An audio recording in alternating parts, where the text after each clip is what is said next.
नमस्कार, मैं अनामिका आप सभी दर्शकों का इस कार्यक्रम में स्वागत करती हूँ। कंप्यूटर विज्ञान का वो बेहतरीन आविष्कार है जिसने हमारे जीने का, कार्य करने का और संवाद करने का तरीका बदल के रख दिया है। पिछले दशक में इस फील्ड में हुए क्रांति के कारण एक नई क्रांति को जन्म हुआ जिसे सूचना क्रांति के रूप में हम जानते हैं। वैसे तो इसका असर पूरे विश्व में देखा जा सकता है, मगर इसके केंद्र के रूप में आज भारत स्थापित है। इसके प्रसार के साथ ही हर वर्ग के लोग इसके ओर आकर्षित हुए और आज हम 2G से 5G तक आ गए। इंटरनेट का प्रभाव इस कदर हमारे ऊपर पड़ा कि आज हर जगह कंप्यूटर है और कार्यालय से लेकर घरों तक, कारों से लेकर हमारे जेब तक कंप्यूटर है। इंटरनेट ने पूरी दुनिया को एक सूत्र में बांध कर रखा हुआ है और इसमें एंटरटेनमेंट से लेकर ज्ञान तक की समस्त सामग्री मौजूद है, मगर ज़रूरत से ज़्यादा इंटरनेट का यूज़ हमारे लिए अच्छा नहीं है। आज हम इसी महत्वपूर्ण विषय पर चर्चा करेंगे और हमारे साथ हैं सेंट ज़ेवियर स्कूल के संतोष कुमार जी। ये कंप्यूटर टीचर हैं और +2 के कोऑर्डिनेटर भी हैं। इन्होंने कई किताबें इस विषय पर लिखी हैं। संतोष जी, आपका इस कार्यक्रम में बहुत बहुत स्वागत है। हम आपसे ये जानना चाहेंगे कि सूचना क्रांति क्या है और इसकी शुरुआत कहाँ से हुई? सूचना क्रांति यानी कि इंफॉर्मेशन टेक्नोलॉजी, ये एक क्रांति है जिसने पूरे विश्व को एक सूत्र में पिरोया है। सूचना क्रांति की शुरुआत विश्व में 1980 के दशक में हुई, जब कंप्यूटर टेक्नोलॉजी या कंप्यूटर की शुरुआत हुई। भारत में 1990 के आरंभिक दिनों में कंप्यूटर आया। इसका श्रेय उस समय के प्रधानमंत्री श्री राजीव गांधी को जाता है, जिन्होंने कंप्यूटर टेक्नोलॉजी को भारत में लाने के लिए अथक परिश्रम किए। आज भारत अब कंप्यूटर टेक्नोलॉजी के क्षेत्र में बहुत ही आगे पहुंच चुका है। आज विश्व के शीर्ष कंपनियों में नेतृत्व करने वाले लोग भारतीय मूल के हैं, चाहे हम सुंदर पिचाई की बात करें या सत्या नाडेला की बात करें। ये लोग विश्व की प्रमुख आईटी कंपनियों का नेतृत्व कर रहे हैं। अभी कुछ दिन पहले के समाचार में आया कि AC चारनिया, जो कि नासा को हेड करने के लिए भारतीय मूल के ये नासा को टेक्निकल सपोर्ट देने के लिए इनकी नियुक्ति हुई है। तो अगर हम बात करें तो भारत वाकई विश्व का टेक्निकल गुरु बन चुका है और भारतीय लोग विश्व में इंफॉर्मेशन टेक्नोलॉजी को आगे की ओर ले जा रहे हैं। सूचना क्रांति का असर वैसे तो आम आदमी पर देखा जा सकता है, मगर हम कह सकते हैं कि ये सबसे बड़ा योगदान हमारे देश के इकोनॉमी को आगे बढ़ाने में है। ये सूचना क्रांति का असर देखा जा सकता है और ये बच्चे जो हैं आज हमारे साथ, इनके लिए बहुत महत्वपूर्ण विषय है और दिलचस्प भी है। तो आइए इन बच्चों से भी परिचित होते हैं। मेरा नाम हर्षिताज मौर्य है, मैं कक्षा 9 का छात्र हूँ। मेरा नाम आदित्य शौर्य सिंह है और मैं कक्षा 10वीं का छात्र हूँ। मेरा नाम आलमा गोविंद चैन है और मैं क्लास 11 की छात्रा हूँ। मेरा नाम अल्फा करकेटा है और मैं क्लास 11 की छात्रा हूँ। ये बच्चों के लिए बहुत दिलचस्प विषय है और जाहिर है इनके मन में बहुत से प्रश्न होंगे। तो सबसे पहला प्रश्न, आइए आदित्य, डिजिटल इंडिया क्या है? आज के युग में डिजिटल टेक्नोलॉजी को सर्वशक्तिमान क्यों माना जाता है? डिजिटल इंडिया का मोटो जो है पावर टू एम्पावर, यानी सशक्तिकरण की शक्ति। डिजिटल इंडिया का मुख्य उद्देश्य है सूचना क्रांति को भारत के हर एक नागरिक तक पहुंचाना। प्रधानमंत्री श्री नरेंद्र मोदी ने वॉशिंगटन में दिए गए अपने भाषण में कहा था कि पहले भारत को लोग सांप सपेरों का देश समझते थे, लेकिन आज का भारतीय युवा माउस से खेलता है। और जैसा मैंने बताया कि अभी हम विश्व की अग्रणी कंपनियों को लीड कर रहे हैं। भारत के शहर जैसे कि गुरुग्राम और बेंगलुरु वर्ल्ड के आईटी हब्स के रूप में जाने जाते हैं और यहाँ से विश्व के जानी मानी कंपनियों के मैनेजमेंट वर्क्स सारे इंडिया से ही मैनेज किए जाते हैं। कोविड काल में भी हमने देखा कि हमने पूरे विश्व की सूचना क्रांति को अपने यहाँ से ही रेगुलेट किया और सभी चीज़ों को एक समन्वित ढंग से मैनेज किया। तो अगर हम कहें कि डिजिटल इंडिया या डिजिटल इंडिया, इसका मुख्य उद्देश्य एक आखिरी व्यक्ति तक सरकारी सुविधाओं को पहुंचाना है, जिससे कि हम सही तरीके से अपने इंफॉर्मेशंस को या सरकार की सारी सुविधाओं को लोगों तक पहुंचा सकें। अब हर्षित, आपसे दूसरा प्रश्न। सर, हम 2G से 5G तक का सफ़र तय कर चुके हैं। इसके फ़ायदे तो बहुत है, लेकिन क्या इसके कोई नुकसान भी है? हम अभी 2G से 5G तक का सफ़र तय कर चुके हैं। भारत में 5G तकनीक की शुरुआत अक्टूबर 2022 में हुई। आज विश्व के कई सारे देशों में 5G तकनीक आ चुकी है। भारत के भी कई शहरों में 5G तकनीक आ चुकी है। 5G से बेसिक फ़ायदा जो होने को है कि हमारी डेटा ट्रांसमिशन स्पीड 2 Gbps से 20 Gbps तक हो सकती है। तो पहले जहां हम kbps और mbps, kbps आप लोगों को पता होगा किलोबाइट्स पर सेकेंड, मेगाबाइट्स पर सेकेंड, एंड नाउ गीगाबाइट्स पर सेकेंड, तो डेटा ट्रांसमिशन स्पीड काफ़ी फास्ट हो जाएगी। इससे इंफॉर्मेशन पास करना, इंफॉर्मेशन एक जगह से दूसरी जगह ले जाना, इसका स्पीड काफ़ी फास्ट हो जाएगा। तो ये सबसे बड़ा फ़ायदा है 5G तकनीक का कि जो डेटा ट्रांसमिशन स्पीड होगा, data transmission speed will increase abruptly. दूसरी चीज़, अगर हम बात करते हैं 5G तकनीक का, तो स्टोरेज। जब हम डेटा स्टोरेज की बात करते हैं, क्लाउड पे स्टोरेज की, मीन्स द ग्लोबल प्लेटफॉर्म जहाँ पे डेटा स्टोर होता है, तो डेटा काफ़ी तीव्र गति से स्टोर होगा और डेटा काफ़ी तीव्र गति से हम डाउनलोड कर सकते हैं। लेकिन जहाँ हम किसी भी चीज़ की फ़ायदे की बात करते हैं, नुकसान भी हैं। 5G से ये अनुमान लगाया जाता है कि जो साइबर फ्रॉड और हमारा डेटा चोरी होने का जो खतरा है, तो ये भी हो सकता है क्योंकि डेटा काफ़ी फास्ट डाउनलोड होता है। नीदरलैंड के एक शहर में 5G की टेस्टिंग के समय ये देखा गया कि अचानक से 297 पक्षियों की मौत हो गई। ये एक चिंता का विषय है, इसलिए 5G से हमें सावधान रहने की भी ज़रूरत है। WHO ने ये रिकमेंडेशन दिया है कि 5G के इस्तेमाल करने के लिए जो रेडिएशंस इस्तेमाल होते हैं, उससे तापमान बढ़ने का खतरा रहता है। वैसे इंसानों के ऊपर कोई खास इसका असर अभी तक नहीं देखा गया है, लेकिन फिर भी हमें अधिक उपयोग से बचना चाहिए। आर्टिफिशियल इंटेलिजेंस की बात हो रही है, ड्राइवलेस कार दिखाएंगे, हाइब्रिड कल्चर की बात हो रही है, तो ये क्या है? इसमें रोबोटिक्स की फील्ड भी आएगी, तो इसमें क्या संभावनाएं बढ़ेंगी? रोबोटिक्स भी एक कंप्यूटर के क्षेत्र में एक नया आविष्कार है। रोबोटिक्स यानी computer, mechanical, technical, programming, coding, इन सभी चीज़ों का समावेश है। एक्चुअली जब हम बात करते हैं टेक्नोलॉजिकल डेवलपमेंट्स की, तो पहले ये सोचा जाता था कि इंसान ने कंप्यूटर को बनाया है। अब हम ऐसी कोशिश करने लगे कि कंप्यूटर के पास सब चीज़ था, बट कंप्यूटर के पास एक दिमाग नहीं था। कई बार मैं क्लास में बच्चों को कहता हूँ कि computer is an idiot machine. ऐसा इसलिए बिकॉज कंप्यूटर के पास अपना दिमाग नहीं होता है। जो इन्फॉर्मेशन या जो इंस्ट्रक्शन उसे दिया जाएगा, कंप्यूटर बस उसी इंस्ट्रक्शन को फॉलो करेगा। तो कंप्यूटर की इन सभी चीज़ों को, मैकेनिकल, टेक्निकल, प्रोग्रामिंग, इन सभी चीज़ों को इंक्लूड करके रोबोटिक्स का फील्ड बना, जिसमें कंप्यूटर एक कृत्रिम मानव की तरह बिहेव करेगा। इन टेक्नोलॉजीज़ की वजह से हम देखते हैं या हमने सुना भी है कि अमेरिका में बैठे हुए डॉक्टर भारत में लोगों का इलाज कर रहे हैं या सर्जिकल ऑपरेशंस कर रहे हैं। भारत के कई शहरों में जैसे बेंगलोर और हैदराबाद वगैरह में कुछ रेस्टोरेंट्स में वेटर्स की जगह पे रोबोट्स को रखा जा रहा है, जो कि उस इंफॉर्मेशंस को लेंगे। इवन जैसे आप बहुत सारी ऑनलाइन साइट्स पे जो देखते हैं कि लाइक आप अपने ड्रेस को जब आप पहनेंगे तो कैसा दिखेगा, तो ये सारा कुछ आर्टिफिशियल इंटेलिजेंस की वजह से ही पॉसिबल है।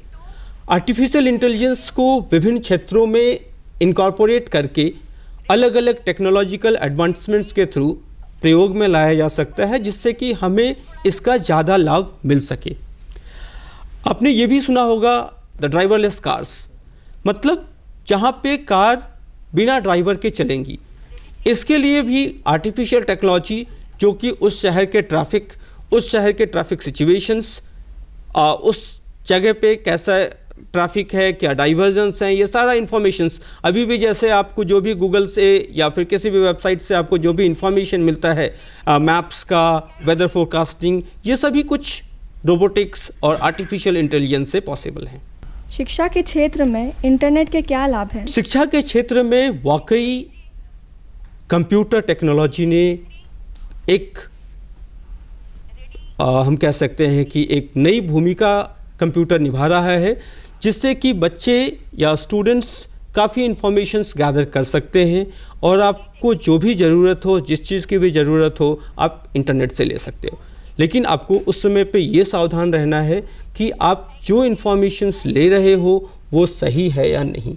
ये सबसे बड़ी चीज़ है, क्योंकि इंटरनेट पे आपको कोई रोकने टोकने वाला नहीं है।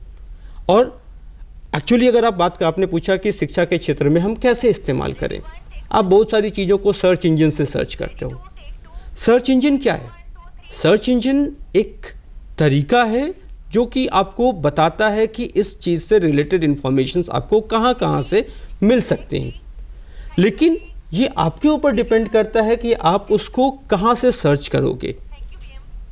There are various websites, like जैसे आप कहीं से भी सर्च कर रहे हो तो आपके लिए ये ज़रूरी है कि आप इस चीज़ को वेरीफाई करो कि वो जो इन्फॉर्मेशन आपने दिया, आप ले रहे हो, वो सही है।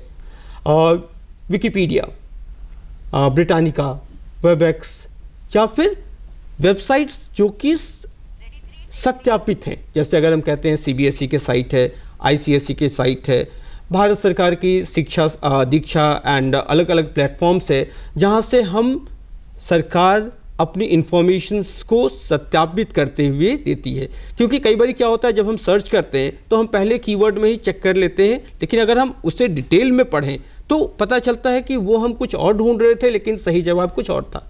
इसलिए हमें इस बात का ध्यान रखना चाहिए कि अगर हम कुछ इंटरनेट से ले रहे हैं या सर्च कर रहे हैं तो हम उसे क्रॉस चेक करें और वेरीफाई करें कि वो सही है या नहीं। मैं प्रोजेक्ट और पढ़ाई करने के लिए इंटरनेट का प्रयोग करता हूँ, पर कभी कभी मैं थक कर गेम खेलने लगता हूँ और उसके बाद मुझे नींद आने लगती है। इसके लिए मैं क्या करूँ? आप अपने लिए एक रूटीन बनाओ कि मुझे इस समय से इस समय तक पढ़ाई करना है, इस समय मुझे मोबाइल नहीं देखना है। अगर आपने कुछ पढ़ाई से रिलेटेड काम के लिए भी आपने कंप्यूटर का यूज़ किया या मोबाइल आपने यूज़ किया कुछ सर्च करने के लिए, तब भी आपको अपने आप को डिसिप्लिन लाना होगा, because discipline is the essence of life. तो आपको अपने आप के लिए अनुशासन सेट करना होगा कि मुझे इस समय पढ़ाई करना है और मैं मैंने जिस काम के लिए मोबाइल लिया या इंटरनेट लिया, मैं उस काम को करने के बाद वापस मैं अपने पढ़ाई के लिए सेट हो जाऊंगा। Written practice, that is a must. क्योंकि कई बार क्या होता है ना कि आज के समय में आपका मैथ्स के सम हो, फिजिक्स के न्यूमेरिकल्स हो, कुछ भी हो, अगर आप सर्च करो तो आपको इंटरनेट पे सॉल्यूशन मिल जाएगा। लेकिन उस समय तो जब आपने देखा तो आपको लगा अच्छा हाँ ये मैं कर लूँगा, ये कर लूँगा, लेकिन जब तक आप उसे लिख के खुद से प्रैक्टिस नहीं करोगे तो वो फिर से आप नहीं कर पाओगे खुद से। इसलिए रिटन प्रैक्टिस ज़रूर करो। अब देखिए, बच्चे अपना बहुमूल्य समय जो है वो मोबाइल पे यूज़ कर रहे हैं। पढ़ने की जब इनकी टाइम है तो ये मोबाइल यूज़ करते हैं। इससे इनका चिड़चिड़ापन बढ़ रहा है, नींद कम हो रही है, आँखों पर बहुत ज़्यादा असर पड़ रहा है। तो जिन बच्चों को लत लग गई है उसको कैसे कम किया जाए? अनामिका जी, आपने सही कहा कि आज के समय में बच्चों को मोबाइल की लत लग गई है और इसके लिए बच्चों से ज़्यादा मैं कहता हूँ कि हम अभिभावक ही जिम्मेदार हैं। हम बच्चों के साथ ज़्यादा से ज़्यादा समय बिताएं।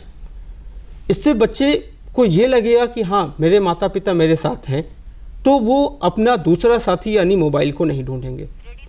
और अगर बच्चे चिड़चिड़ापन उसके लिए महसूस कर रहे हैं तो हमें ये कोशिश करनी चाहिए कि बच्चों को हम समझाएं और बच्चों की ज़रूरत, जब बच्चों को हमारी ज़रूरत हो उस समय हम बच्चों के साथ रहें। अगर हमें बच्चों से कुछ बात करना है या बच्चे की कुछ प्रश्न है तो उसको हम बताएं, या अगर उसको कुछ सॉल्यूशन चाहिए तो हम लगें, हम खुद उसके साथ मेहनत करें, ना कि उसे अच्छा इंटरनेट से ढूंढ लो। अब बच्चा, आपने कहा कि ठीक है इस सवाल का जवाब नहीं आता, इंटरनेट से ढूंढ लो, बच्चा फिर से करेगा और फिर बच्चा उस चीज़ को फिर आपको वो अवॉइड करना शुरू कर देगा।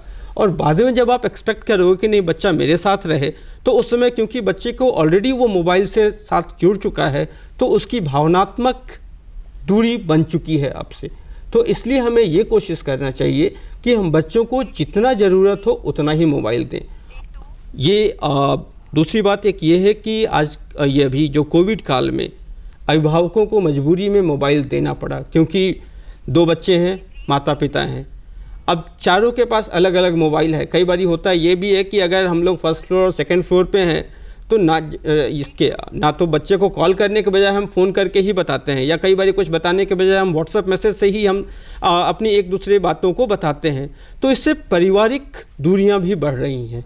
तो हमें कोशिश ये करना चाहिए कि एक परिवार की तरह हम साथ में बैठें, मिल बैठकर बातें करें और जो ज़रूरत हो वही हम डिस्कस करें। नहीं, ना चाहते हुए भी अब मोबाइल फ़ोन तो आपको देना है, क्योंकि ऑनलाइन क्लासेस उस पर चल रहे हैं, तो बच्चों को तो मोबाइल फ़ोन देना है। लेकिन हम कौन से ऐसे मतलब कुछ भी आप उस पर लॉक लगा लें, जैसे जो वेबसाइट उन्हें नहीं देखनी है वो बच्चा ना देखें, कुछ ऐसे स्टेप्स हम लोग ले सकते हैं जिस पे कंट्रोल किया जा सके। सही बात है, लेकिन हमारे पास कुछ टूल्स हैं जिसके थ्रू हम कुछ वेबसाइट्स को ब्लॉक कर सकते हैं। लेकिन एज ए अभिभावक या एज ए पेरेंट हम इस बात को भी माने कि हमारे बच्चे हमसे 2 कदम आगे हैं, तो इसलिए वो क्या कर रहे हैं इंटरनेट पे वो मॉनिटर्ड होना चाहिए, हमें उस पर नज़र रखनी चाहिए और हमें बच्चों से एक अपनत्व की भावना बना के रखनी चाहिए कि बच्चे डिस्ट्रैक्ट ना हों। हाँ, इंटरनेट इन पे हावी ना हो, ये बहुत ज़रूरी है। हर्षित, आपका प्रश्न। सर, क्या हम वाकई इंटरनेट के गुलाम बन चुके हैं? क्योंकि मैं जब भी कहीं बाहर जाता हूँ मुझे लगता है कि चलो एक तस्वीर खींच के अपने सोशल मीडिया में डाल दो, या फिर कोई होमवर्क रहता है तो चलो इसे इंटरनेट से ही देख के बना लो। हम इंटरनेट और मोबाइल के एडिक्ट तो हो चुके हैं, चाहते या अनचाहते हुए भी किसी न किसी काम के लिए हमें इंटरनेट यूज़ करना है, हमें मोबाइल यूज़ करना है। लेकिन हमें कोशिश ये करनी चाहिए कि हम जितना सही तरीके से उसको यूज़ करें, एक संयमित तरीके से यूज़ करें, वो हमारे लिए बेहतर है। हमें इस बात को नहीं भूलना चाहिए कि man has made computer, computer has not made man. इंसान ने कंप्यूटर को बनाया है, कंप्यूटर ने इंसान को नहीं बनाया है। तो कभी भी हमें कंप्यूटर को, मोबाइल या इंटरनेट को खुद पे हावी नहीं होने देना चाहिए। जो काम हम खुद से कर सकें उसे हमें खुद से करना चाहिए। हमें इस बात का हमेशा ध्यान रखना चाहिए। अल्फा, आपका क्या क्वेश्चन है? सर, अगर मैं बाहर की यूनिवर्सिटी से पढ़ाई करना चाहती हूँ तो इसके लिए क्या ऑनलाइन प्रक्रिया है? क्या ऑनलाइन डिग्री लेना सही है? विश्व की कई देशों में ऑनलाइन यूनिवर्सिटीज़ पहले से थीं, जहाँ पे आप ऑनलाइन एडमिशन लेके और अलग अलग कोर्सेज कर सकते हो। नई शिक्षा नीति 2020 के अनुसार भारत में भी ऑनलाइन यूनिवर्सिटीज़ का प्रचलन या सरकार ने मान्यता दी है, तो आप ऑनलाइन कोर्सेज या ऑनलाइन यूनिवर्सिटीज़ में एडमिशन ले सकते हो। बहुत से ऐसे भी कोर्सेज हैं जो कि एकेडमिक ना होते हुए नॉन एकेडमिक भी हैं, जिससे कि आपकी स्पोर्ट्स की या plus dance, music and all other things. तो ये भी आप ऑनलाइन सीख सकते हो। कोडिंग, प्रोग्रामिंग, ऐसे कोर्सेज भी आप ऑनलाइन कर सकते हो। तो ऑनलाइन कोर्सेज भी ऑफलाइन कोर्सेज के बराबर ही मान्यता प्राप्त हैं। तो आप इसके लिए, लेकिन इसके लिए आपको ये सावधानी बरतने की ज़रूरत है कि आप प्रॉपर सर्च करो कौन सी ऑनलाइन यूनिवर्सिटी है, क्या उसकी मान्यता प्राप्त है, क्या वो सही है और ये आपके करियर को किस दिशा में ले जाएगा। तो आपको ये इस चीज़ की सही जानकारी लेनी चाहिए अपने सीनियर्स से, अपने टीचर्स और अभिभावकों से। इस चीज़ का सलाह मशवरा करके ही आपको एक कदम उठाना चाहिए कि अगर मैं ये कोर्स करने जा रही हूँ तो क्या ये मेरे लिए सही है, क्या ये मेरे करियर को एक अलग ऊंचाई तक ले जाएगा, वही आपको ध्यान देना चाहिए। लेकिन इसके साथ आपको ये भी ध्यान रखना होगा कि आप असल पढ़ाई से आप ना डिस्ट्रैक्ट हो, क्योंकि जब आप ऑफलाइन क्लासेस करते हो या जब आप कॉलेज में जाके क्लासेस करोगे तो वहाँ आपके फ्रेंड्स होंगे, आप इंटरेक्ट करोगे।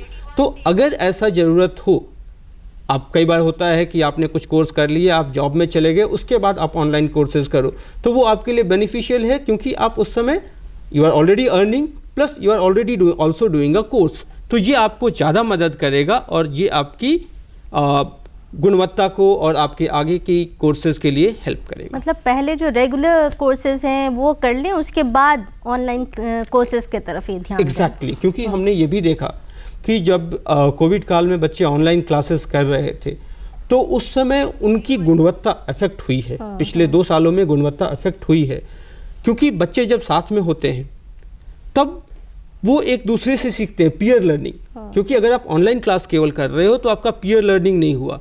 कुछ चीज़ें जो आप अपने टीचर से डाउट होता है, या कई बार कुछ सवाल जो दूसरे बच्चे पूछते हैं हम उससे भी सीखते हैं। रिसर्च ने ये बताया है कि आज का जो युवा है, आज के बच्चे 1/3 केवल वो पढ़ते हैं टीचर के पढ़ाई से, बाकी वो पीयर से, फ्रेंड से सीखते हैं। तो इससे ये फ़ायदा होगा कि आपने उस चीज़ को सीख लिया है, आप एडवांसमेंट्स के लिए आप ऑनलाइन कोर्सेज। अब आपका प्रश्न क्या है? सर, हम इंटरनेट और कंप्यूटर के क्षेत्र में क्या क्या करियर बना सकते हैं? कंप्यूटर के क्षेत्र में अगर आपने अपना करियर बनाने के लिए सोचा हुआ है तो आपके पास अलग अलग ऑप्शंस हैं। लाइक आप कंप्यूटर प्रोग्रामर बन सकते हो, आप कंप्यूटर नेटवर्क इंजीनियर बन सकते हो। अगर आपने इंटरनेट डिज़ाइनिंग, वेब डिज़ाइनिंग, आप टेक्नोलॉजी के क्षेत्र में एनालिस्ट बन सकते हो, सिक्योरिटी एनालिस्ट बन सकते हो, साइबर सिक्योरिटी, इन सब चीज़ों में भी आपके पास करियर के कई सारे अपॉर्चुनिटीज़ हैं।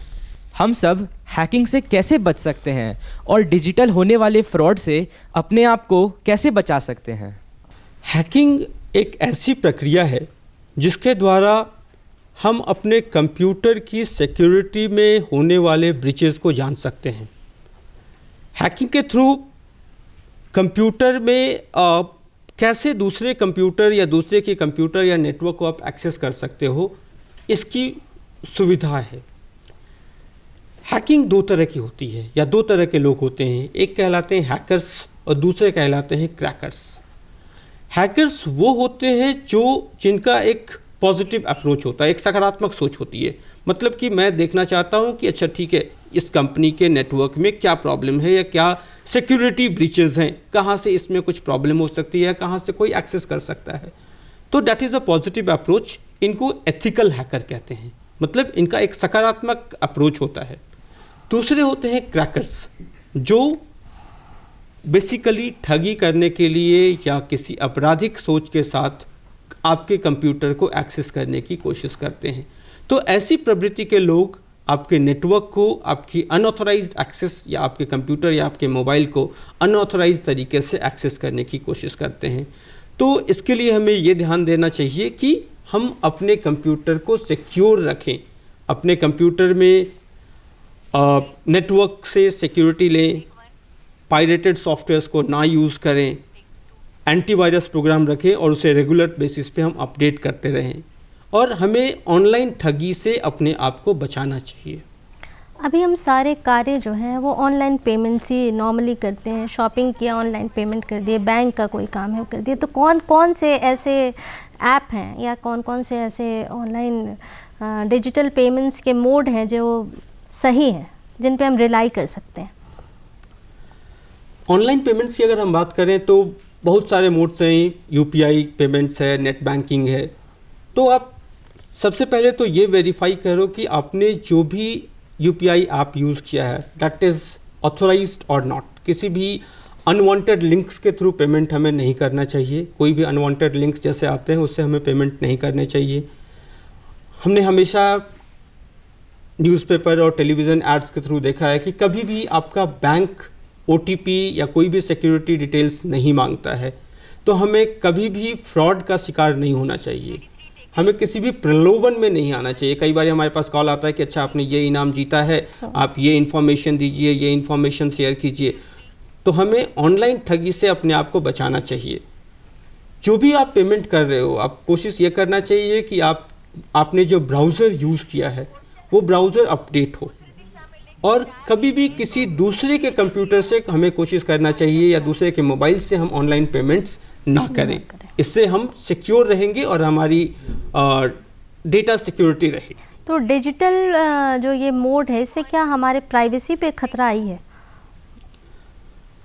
प्राइवेसी वाकई डिजिटल मोड में जो भी हमारा काम हो रहा है इससे हमारी प्राइवेसी पर खतरा है। बिकॉज जब हम इंटरनेट की बात करते हैं तो the internet is a global platform. हम सभी एक दूसरे से जुड़े हुए हैं और सारा इन्फॉर्मेशंस है। हमें ये ध्यान देना चाहिए कि अलग अलग जो सोशल नेटवर्किंग साइट्स हैं उनमें अलग अलग प्राइवेसी मोड्स हैं कि हम ये सूचना, ये इन्फॉर्मेशन किसके साथ शेयर करना चाहते हैं, किसके साथ नहीं शेयर करना चाहते हैं। बच्चों को खास तौर पे इस बात का ध्यान देना चाहिए कि आप जब भी इंफॉर्मेशन शेयर कर रहे हो, किसी भी अपरिचित लोगों से आप उस इंफॉर्मेशन को शेयर ना करो। कोई भी इंफॉर्मेशन जो ज़रूरी ना हो वो आप किसी को ना बताओ। और अगर आपके साथ ऑनलाइन कुछ गलत हो रहा हो तो आप सबसे पहले अपने अभिभावकों को, अपने टीचर्स को, ज़रूरत हो तो पुलिस को इन्फॉर्म करो। इसमें देरी नहीं करना चाहिए। अगर हमें कभी भी लगा कि हम किसी भी ऑनलाइन ठगी या ऑनलाइन फ्रॉड के शिकार हो रहे हैं या हो चुके हैं तो हमें इमीडिएटली उस पर एक्शन ले। सर, हम घर बैठे इंटरनेट से कई सारे काम कर लेते हैं, तो क्या इससे कुछ नुकसान है? घर बैठे काम करने का ये कल्चर बेसिकली इंडिया में या पूरे वर्ल्ड में वर्क फ्रॉम होम का जो कॉन्सेप्ट आप कहना चाह रहे हो, ये इस कोविड काल में आया। वर्क फ्रॉम होम के फ़ायदे भी हैं, नुकसान भी हैं। वर्क फ्रॉम होम के समय या फिर उस समय बहुत सारे ऐसे स्टार्टअप्स आए जिससे लोगों ने अपने घर को ही ऑफिस की तरह इस्तेमाल किया। ये बहुत सारी कंपनियों में लोगों को वर्क फ्रॉम होम का ऑप्शन मिला। इससे फ़ायदा ये हुआ कि हम घर बैठे अपना काम करते रहे और ये काम प्रभावित नहीं हुआ, चाहे वो आईटी सेक्टर का हो, शिक्षा के सेक्टर में हो या और भी बहुत सारी कंपनियों में है। लेकिन इस वर्क फ्रॉम होम के कुछ नुकसान भी हुए। जैसे एक रास्ता आ गई जीवन में, लोगों को एक दूसरे से मिलने का मौका नहीं मिला। लोग अपने आप को अपने ऑफिस के सहकर्मियों से कटा हुआ महसूस करने लगे। ऑफिस में जब लोग होते हैं तो ये होता है कि आप एक दूसरे की मदद करते हो, वो चीज़ रुक गया। दूसरी चीज़, इसका नुकसान ये हुआ कि एम्प्लॉयज़ के ऊपर या लोगों के ऊपर प्रेशर ज़्यादा पड़ा कि ये हुआ कि ठीक है आप तो घर पे हो, ये काम भी करो, ये काम भी करो, और लोगों को घर की जिम्मेदारियां भी साथ में निभानी पड़ी। ये एक नुकसान हुआ। Next, health. लगातार बैठने से या लगातार काम करने से हमारा स्क्रीन टाइम, हमारी आंखें इफेक्ट हुई और फिजिकल पोस्चर की वजह से भी नुकसान हुए। तो फ़ायदे तो हैं पर इसके नुकसान भी हैं, इसलिए हमें कोशिश यही करनी चाहिए कि हम जितना अपने आप को नियमित रूप से अपने शेड्यूल में काम करें। हर्षित, आपका प्रश्न? सर, लॉकडाउन के समय में हम कंप्यूटर और इंटरनेट के आदी हो गए हैं। अब हमें कोई भी काम रहता है तो हम पहले इंटरनेट का सहारा लेते हैं। इसके क्या नुकसान हैं? हमें इंटरनेट को एक डिपेंडेंसी के तौर पे नहीं लेनी चाहिए। इससे सबसे ज़्यादा हमारी क्रिएटिविटी अफेक्ट हुई है, हमारी खुद से सोचने की क्षमता ये अफेक्ट हुई है। पहले बच्चों को ड्राइंग या पेंटिंग बनाना होता था तो वो खुद से अपनी क्रिएटिविटी लाते थे, लेकिन आज के समय में हम सीधे इंटरनेट से सर्च करते हैं। हमें कोई सवाल नहीं बनता था, पहले हम उस क्वेश्चन को 2 बार 3 बार 4 बार प्रैक्टिस करते थे, कोशिश करते थे। आज के समय में एक बार में सवाल नहीं समझ में आ रहा है, आप उसे इंटरनेट से ढूंढ लेते हो। तो कोशिश ये करनी चाहिए कि इंटरनेट को नॉर्मल समय के लिए ही यूज़ किया जाए। पढ़ाई के क्षेत्र में अगर उसकी ज़रूरत हो आप तभी यूज़ कर रहे हो। हर चीज़ के लिए इंटरनेट के ऊपर डिपेंडेंट मत रहो, क्योंकि इंटरनेट इज़ नॉट ऑलवेज़ कि आपको जो सॉल्यूशन मिला वो सही है। इसलिए हमेशा कोशिश करनी चाहिए कि आप उसे खुद से सॉल्व करो, खुद से प्रैक्टिस करो। अगर नहीं होता है तब आप इंटरनेट का प्रयोग यूज़ करो। दूसरी चीज़ है आपकी स्मरण शक्ति, ये भी बढ़ानी होगी। पहले हमें सबके फ़ोन नंबर्स याद होते थे। मुझे आज तक अपने क्लास 10th के बोर्ड का रोल नंबर याद है, लेकिन आज के समय में बच्चों को पिछले टर्म में कितने मार्क्स आए वो भी याद नहीं रहते, क्योंकि हम सब चीज़ के लिए रिमाइंडर सेट करने की हमें आदत पड़ी हुई है। फ़ोन नंबर्स हम मोबाइल में एक बार हमने सेव कर लिया, उसके बाद हम सीधा। तो हमें हमारी स्मरण शक्ति को भी मजबूत करने की ज़रूरत है। तो हम कोशिश करें कि जितना चीज़ हम हमारी रिटेंशन कैपेबिलिटीज़ जो हैं वो हम बढ़ाएं। तो इसके लिए हमें मोबाइल का डिपेंडेंट नहीं बनना चाहिए, हमें खुद से मेहनत करना चाहिए। संतोष जी, आप हमारे स्टूडियो में आए, आपका बहुत बहुत धन्यवाद। बच्चों, आपका भी बहुत बहुत धन्यवाद। बेशक इस नायाब टेक्नोलॉजी ने हमारे जीवन के मायने बदल दिए हैं, हमारे जीवन के स्तर को ऊंचा किया है, मगर इसके नुकसान भी कई हैं। अब आप इसका प्रयोग सही तरीके से करें या फिर गलत, चुनाव आपका है। आज के लिए बस इतना ही। नमस्कार।